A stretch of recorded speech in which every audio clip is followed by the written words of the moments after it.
miraculous time too.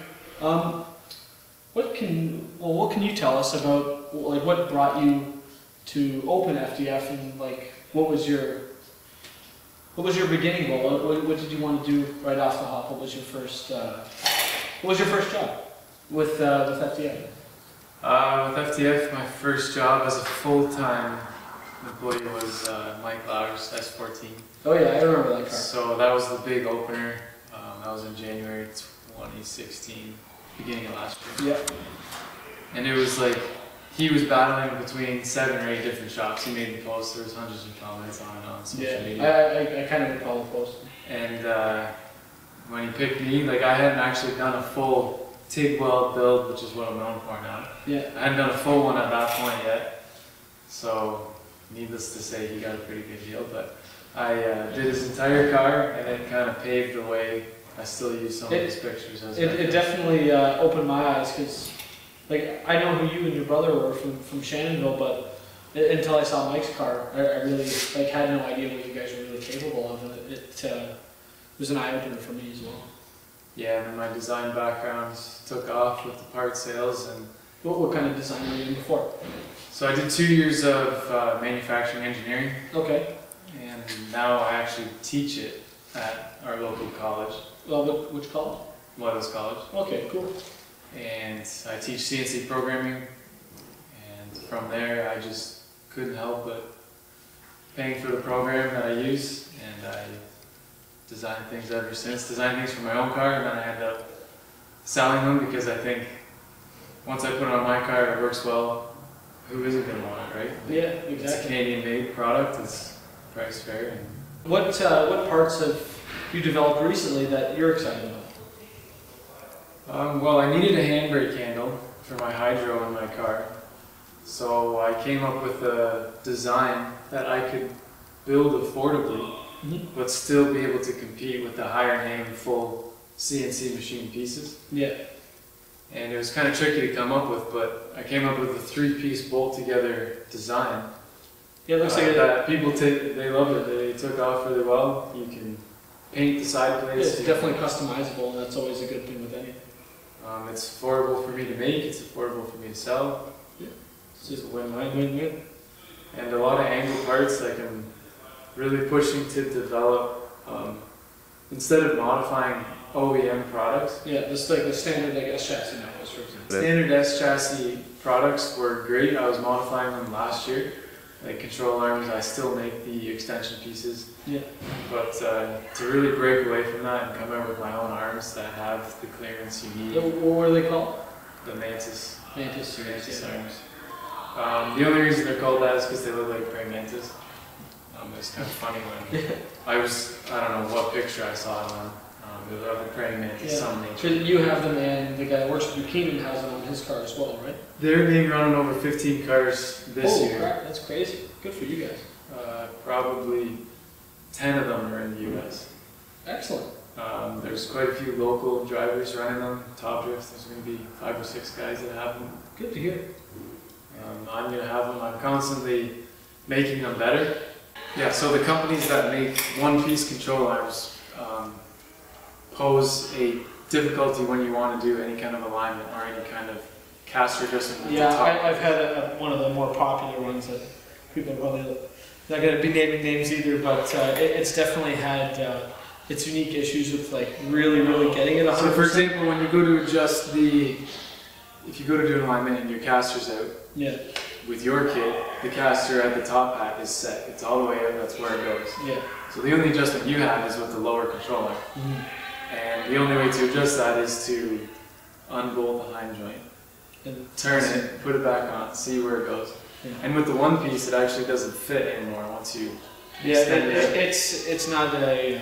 It poses difficulties when you want to do any kind of alignment. So with my kit, the top hats are fully adjustable from 25 mil to 75 mil extended. 75 mil is what most companies for big angles. Yeah. So in order to have the top pad adjustable, you have to be able to adjust the lower control arm easily, which is why it's a 2-piece. So it has a pivot point. So when you adjust your caster on your lower control arm, it's easily done, nothing starts jamming. So A one-piece control arm poses problems. Mine are a two-piece for ease of adjustment, ease of install, and just for the user to have I don't know, I wasn't exactly happy with the fit and finish of mine. Stripping Tech redid mine and made it all fancy, but I don't know, like for what I paid thousands of dollars for out of the box, can't really say that I was super hyped about it anyhow. And as far as performance goes, my arms were going to handle as good as any spherical bearing control arm. Mm-hmm. Control arms are simple. You've got 3 9 points, and they're all solid mounted with a spherical bearing. Yeah. And that's how any aftermarket control arm is designed. I just feel mine would be the easiest to install, easiest to adjust, Canadian made, cheaper. Yeah. And with the dollar, it definitely doesn't exactly lend itself to making racing any more affordable than so yeah, there's the control arms, there's the hydro handbrakes. Those are just like the most recent products.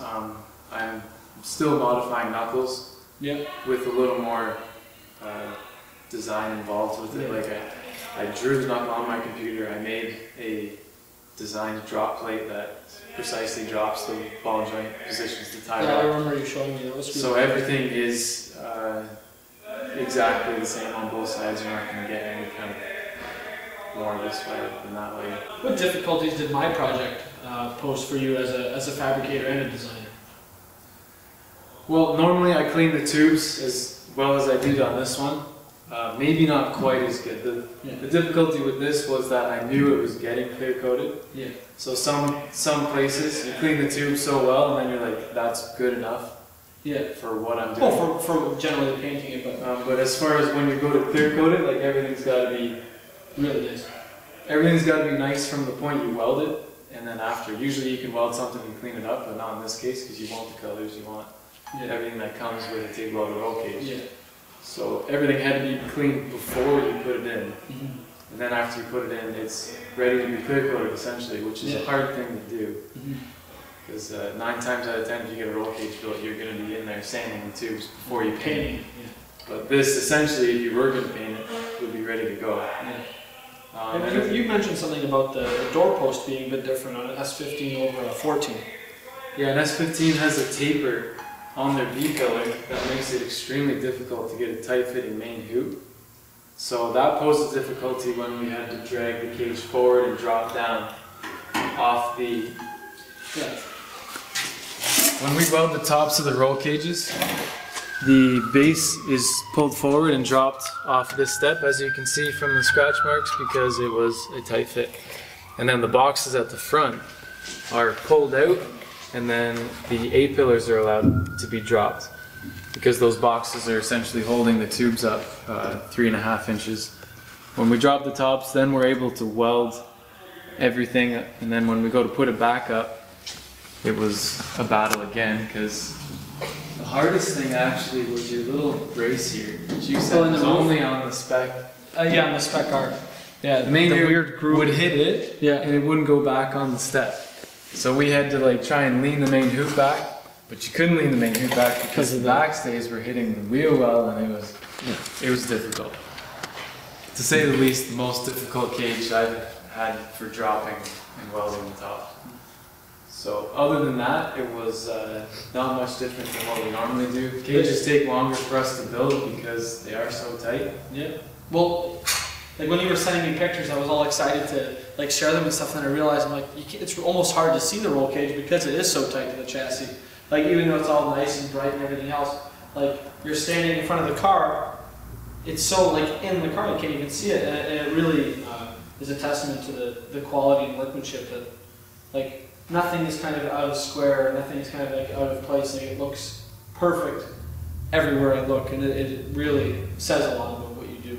And it shows in all the products that you make and everything else, like those seat rail brackets that you make. I love that idea. I've spent far too much time like making seat footings, and it's probably one of the most pain in the ass jobs to do in any drift car or any car, just because everybody sits differently. And every car is different, every seat is different. There's no right or wrong way of doing it, well, until you build these things. Yeah, there's no standard on seat mounts. There's no easy way to do it. I've spent hours installing seats, and I just said there's got to be an easier way. Yeah. And they give you lots of adjustment, easy to install. Like I actually sold the files that I did to draw the seat brackets to a company in Europe, in the UK. Yeah. And he shared it on Instagram. He got them all laser cut. Yeah. He asked me what size tubing to buy. Now they don't have imperial sizes over there. It's all metric. So I told him 1.25 inch, which is, I believe, 31 mil. Yeah. Something around there. So he had to get a 31 mil, which they do sell. Yeah. And then he sent me pictures of it installed. He loved them. And I didn't actually make them. Yeah. He just used the files that I designed and got them cut. I sent them directly to the LaserJet company in the UK. They cut them out for him. He installed them and he said it worked great. That's awesome. So that's, I don't know, I haven't really entertained that aspect of the business where I could send these files to other companies all around the world and they could essentially cut them for people. And he got them at a great price. I mean, what it took me to design the files, I just charged them maybe a small amount of what it would have cost me to make, and then cool. He's happy, I'm happy. Hey. And you just finished up Vince's Time Attack S14, which was probably one of your more extensive cages for sure. It was about the same as any FIA rally cage I've built. Yeah. But the difference being it was fully TIG welded. I've never done a rally cage that's TIG welded because they are so involved. Yeah. And it was all chromoly. Now chromoly poses a big challenge when welding because you have to control the heat affected zone so much more than any other material. It's less forgiving than like... It becomes brittle. Oh, okay. If you overheat chromoly, it becomes brittle. Now the colors in chromoly it welds a lot like stainless. Yeah. If you overheat stainless, it just goes an ugly gray. TIG welded stainless. I don't know if you've seen it before, but it looks nasty. Same deal with chromoly. It's twice as strong as steel, but only if welded properly. And if not welded properly, it's weaker. Those welds are brittle, they'll break. So I've welded chromoly before. It wasn't a new experience in that aspect, but you really had to focus on how much time you're spending in one spot welding. If you've got a really long weld, you've got to break it up. But yeah, there's so much you guys did. You made all those stands for the air jacks and all the wild stuff. It's definitely going to be a crazy car once together. It was fully stitch welded. The subframe bracing was crazy. The tube work. You tied the cage into the front end subframe chassis, right? Front end rear. Front end rear. We didn't show the front because it was kind of a top secret operation, but it is a tube chassis car. Everything that holds suspension components was tied in with the roll cage. Cool. You could take away the body and it would still be together. Oh yeah. That's cool. It was a very rewarding build for sure. Like even when we stitch welded this thing, I noticed right away just the differences in how taut the chassis was, and I can't even imagine the rigidity improvements with a cage as extensive as that. So I'm sure it'll pay dividends on a car with huge 300mm wide tires. And yeah, they're definitely looking to make a mark this year. They did great last year. They did 2 records. They won in all their US events, all their Canadian events. So that's what you get for 550 real horsepower and 240. Yeah, and a good wheelman too. And a good wheelman for sure. Lots of experience. Cool. But yeah, the one thing that a lot of guys questioned was when we tied in the subframe in the rear. Guys were wondering why we would do that, and I'd just say the stock 240 isn't meant to handle 305mm slicks. Yeah. It'll just rip it out. It's really great, like coming from at least my drifting background, to realize that even the top Pro 1 cars is essentially a stock road car with 1,000+ horsepower in it. And there's really nothing special about those chassis. No real any different prep than my car.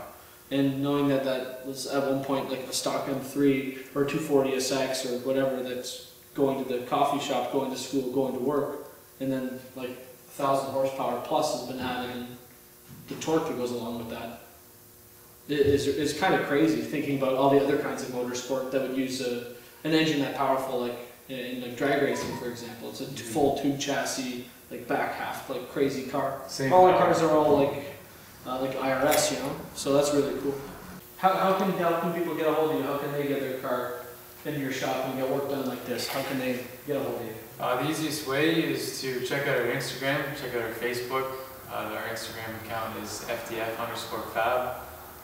Facebook, you can just type in FDF, it'll come up. And our website is on our Facebook page and our Instagram page. You can email me at FDF_fabrication@hotmail.com. You can call me, 613-243-8859. All this information is on my social media pages. And you'll definitely see what we can do on those pages. That's where we demonstrate everything, we show you everything. That's where I first saw your stuff, so it got me here. Yeah, right on social media. That's how we run everything, and that's how you can get a hold of us. Awesome. Well, we're done here at FDF. Definitely look forward to bringing this thing back for even more fabrication, but for now, we've got to get home, get this roll cage finished up, polished, and clear coated, and get some pictures out to you guys, and hopefully this guy might share a couple of them, hopefully. For sure. Yeah, I have a couple to post, I've just been too busy. Yeah. Well, you definitely have been busy, and it definitely shows. The quality of workmanship just really, it's something I've never seen before, so I'm happy with it for sure. Good to hear.